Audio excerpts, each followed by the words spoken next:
अस्सलाम वालेकुम नाज़रीन, बड़ी खबर के डिजिटल प्लेटफॉर्म के साथ मैं हूँ आपकी मेज़बान आमना मजीद।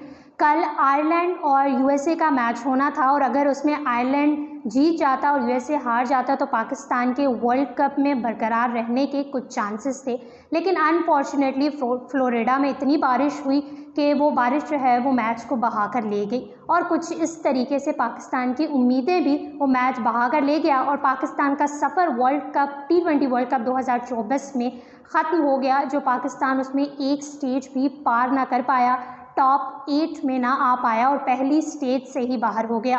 पाकिस्तान की परफॉर्मेंस इंतहाई मायूस कुन रही। अगर हम यूएसए के साथ उनका स्टार्टिंग मैच देखें, उसके बाद इंडिया के साथ जो मैच देखें, वो दोनों ऐसे मैचेस थे जो पाकिस्तान ने अपने हाथ से यूँ कहे ना कि हलवा वो बना के दे दिया कि यार ये रख लो तुम, वो वाला हिसाब हुआ। यूएसए के साथ मैच पाकिस्तान ने एसोसिएट टीम के साथ मैच खेला, सबने पाकिस्तान को फेवरेट करार दिया, लेकिन अनफॉर्चुनेटली पाकिस्तान वो मैच सुपर ओवर में हार गया।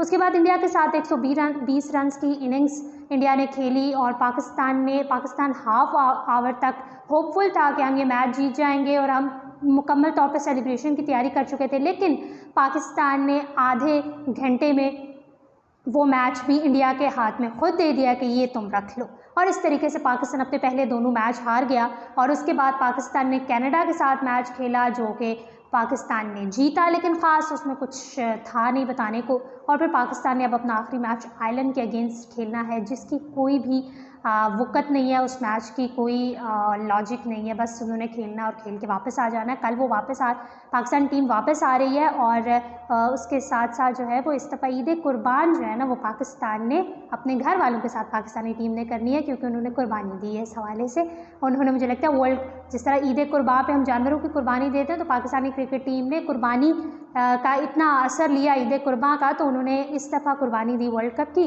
और वो ईद मनाएंगे पाकिस्तान आकर अपनी फैमिली के साथ। सो पाकिस्तान क्रिकेट टीम की इंतहाई मायूसकुन कारकर्दगी के बाद शायकीन क्रिकेट जो है फट पड़े हैं। ना सिर्फ शायकीन क्रिकेट, लॉयल फैंस उनके, बल्कि साबिक क्रिकेटर्स की बात करें, एक्टर्स की बात करें, मुझे लगता है पाकिस्तान का हर डिपार्टमेंट, पाकिस्तान का हर जो एक वो है ना पेशा है, वो क्रिकेट पे बात कर सकता है और पाकिस्तानी क्रिकेटर्स की गलतियां उन्हें बता सकता है।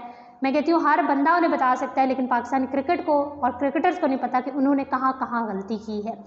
2023 में जो इंडिया में वर्ल्ड कप हुआ था, उसमें जिस तरीके की पाकिस्तान की परफॉर्मेंस थी, उसके बाद बड़ी बातें निकली, लोगों ने बड़ा क्रिटिसाइज़ किया और पीसीबी की जानिब से जो है वो बहुत बड़े बड़े दावे किए गए, हम ये करेंगे, हम वो करेंगे, इस तरीके से जो है वो ठीक होगी।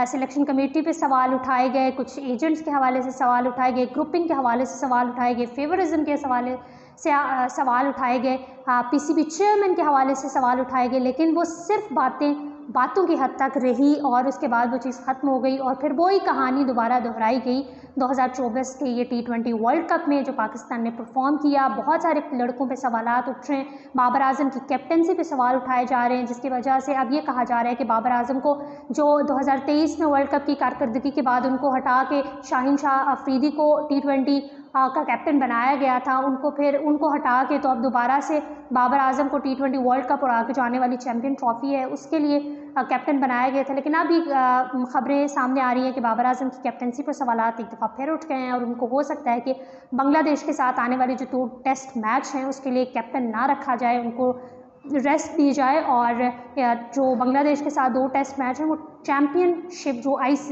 टेस्ट मैच चैम्पियनशिप है उसके अहम मैचेस हैं और वो भी अपनी तर्ज पे इंतहाई अहम मैचेस हैं जिनको खेलना और जिनको जीतना बहुत ज़रूरी है। सो अब ये बताया जा रहा है कि शान मसूद टेस्ट कैप्टन है, उन्हीं को बरकरार रखा जाएगा। इसके अलावा मोहसिन नकवी ने बड़ी बातें की थी कि पाकिस्तानी टीम में सर्जरी की ज़रूरत है और बड़ी सर्जरी की ज़रूरत है, सर्जरी की जाएगी। अब देखते हैं कि पाकिस्तानी टीम में बाबर आजम, मोहम्मद रिजवान, फ़खर जमान, शादाब खान, आज़म खान, इफ्तिखार अहमद, ये वो हैं जिन्होंने बिल्कुल परफॉर्मेंस जो है ना वो गिरा दी है। इन्होंने कहा कि हमने तो खेलना ही नहीं है, पता नहीं किस वजह से इनको टीम में बार बार चांसेस दिए जा रहे हैं। मोहम्मद रिजवान को अगर मैं निकाल दूं वो फिर कुछ ना कुछ जो है वो कर जाते हैं। बाबर आजम की कैप्टनसी से उनको हटाना, मैं कहती हूँ वक्त की ज़रूरत हो चुका है, उन्हें हटाएंगे तो उनकी अपनी परफॉर्मेंस पर फोकस होगा, अदरवाइज़ वो कैप्टनसी पता नहीं क्यों ले लेते। मैं हैरान हूँ, बाबर आजम दुनिया के बेहतरीन प्लेयर हम उन्हें मानते हैं, दुनिया मानती है, और उन्हें जब पता है कि उनसे कैप्टनसी नहीं होती, भाई आपने हमें इतने बड़े बड़े इवेंट्स में हराया है, मुझे लगता है अपनी कैप्टनसी की वजह से हराया है,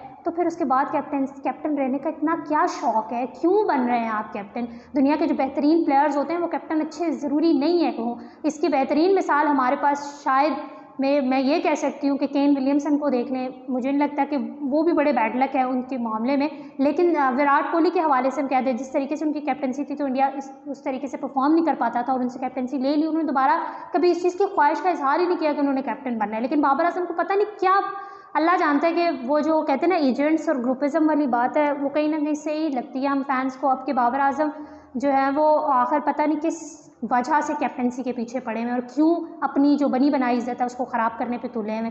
लोग सवाल भी उठाते हैं, जब आप कैप्टन होते हैं तो आप पे ज़्यादा सवाल उठाते हैं, जब आप कैप्टन होते हैं तो आपकी जो अपनी सोलो परफॉर्मेंस होती है उस पर कोई सवाल नहीं उठाता, बल्कि आपकी कैप्टनसी पे सवाल उठाता है। और यही वजह है कि उनकी कैप्टनसी पे हर दूसरा क्रिकेटर जो है वो सवाल उठा रहा है, उनके फ़ैन सवाल उठा रहे हैं। वही बात है, सोशल मीडिया पर आपके फ़ैन्स होंगे, लेकिन सोशल मीडिया जो है वो क्रिकेट नहीं है। क्रिकेट आपने ग्राउंड में खेलनी होती है। और उसकी परफॉर्मेंस की अगर बात की जाए तो ना सिर्फ बाबर आजम की नील परफॉर्मेंस है, बल्कि पूरी पाकिस्तानी टीम की नील परफॉर्मेंस है, जिसकी वजह से हर बंदा उन्हें आज तनकीद का निशाना बना रहा है। और तनकीद के साथ साथ मुझे लगता है पाकिस्तानी क्रिकेट और पाकिस्तानी क्रिकेटर्स जो हैं वो मजाक बन चुके हैं दुनिया में। लोग जो हैं वो उन पर ये तनकीद नहीं करते कि उन्होंने परफॉर्म नहीं किया या उन्होंने वर्ल्ड कप नहीं जीता, बल्कि वो हंसते हैं कि वो मैचेस जो जीते हुए मैचेस थे, वो अगर पाकिस्तान टीम हार सकती है तो जो मैच वो हार रही होगी फिर उनका सत्यानाश करके वो वापस आएगी और अब पाकिस्तानी टीम वापस आएंगी। मुझे नहीं लगता है कि ये चीज़ जो क्रिटिसिज्म चल रहा है, अब वक्त की ज़रूरत है कि इसको प्रैक्टिकली करना चाहिए। सिर्फ बातें करके आपने ख़त्म नहीं हो जाना। आगे आपकी चैम्पियंस ट्रॉफी आ रही है, फिर आईसीसी टेस्ट चैम्पियनशिप जो चल रही है उसके मैचेस हैं, फिर आगे सीरीज़ आपने मुख्तलिफ खेलनी है। उस सब के लिए आपको उन लड़कों को चांस देना है जो डोमेस्टिक में परफॉर्म कर रहे हैं, जिनका हक बनता है उनको चांस दें। और जिन लड़कों को आपने चांस, बहुत सारे आपने उनको फेवर्स दे दिए। इफ्तिखार अहमद, उनको निकालने की मिडल ऑर्डर से शिद्दत से ज़रूरत है, हम चाहते हैं कि उनको निकाल दिया जाए। इसके अलावा शादाब खान, उनको रेस्ट कराएं। मैं तो कहती हूँ फ़खर जमान को रेस्ट कराएं, उसको बिठाएं ज़रा, बाबर आजम से कैप्टनसी लें। और फिर ये जो पूरा, जिस तरह मोहसिन नकवी कहते हैं ना सर्जरी की ज़रूरत है, तो फिर आप सर्जरी करें और फिर करके हमें बताएं, क्योंकि हम ये एक्सेप्ट नहीं कर सकते, पाकिस्तानी कौम ये एक्सेप्ट नहीं कर सकती। जब हम क्रिकेट को इतना प्यार देते हैं तो हमें जब कुछ नहीं मिलेगा तो फिर हम जो है वो यही कर सकते हैं, क्रिकेट ना देखें। और शायद एक ये वाहिद एंटरटेनमेंट है जिसको हम इंजॉय करते हैं, जिसके साथ हम बड़े लॉयल हैं। तो ये भी आहिस्ता आहिस्ता, खुदा न खास्ता जिस तरह हॉकी हो गया या दीगर स्पोर्ट्स हो गए वो डिक्लाइन की तरफ जा रहे हैं, इस तरह क्रिकेट डिक्लाइन की तरफ ना जाए। इस हवाले से आप क्या कहते हैं कॉमेंट सेक्शन में ज़रूर बताइएगा। बड़ी खबर को लाइक करें, शेयर करें, सब्सक्राइब करें और अपनी होस्ट आमना मजीद को इजाज़त दीजिए। अल्लाह हाफ़िज़।